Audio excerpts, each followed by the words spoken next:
All right, here we are on the homestead. Biggest snowstorm we've had in Ontario for years. It's blanketing most of the province here. It's supposed to get, I believe, 4 to 8 centimeters an hour.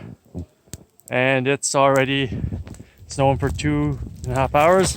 And we're already a foot deep.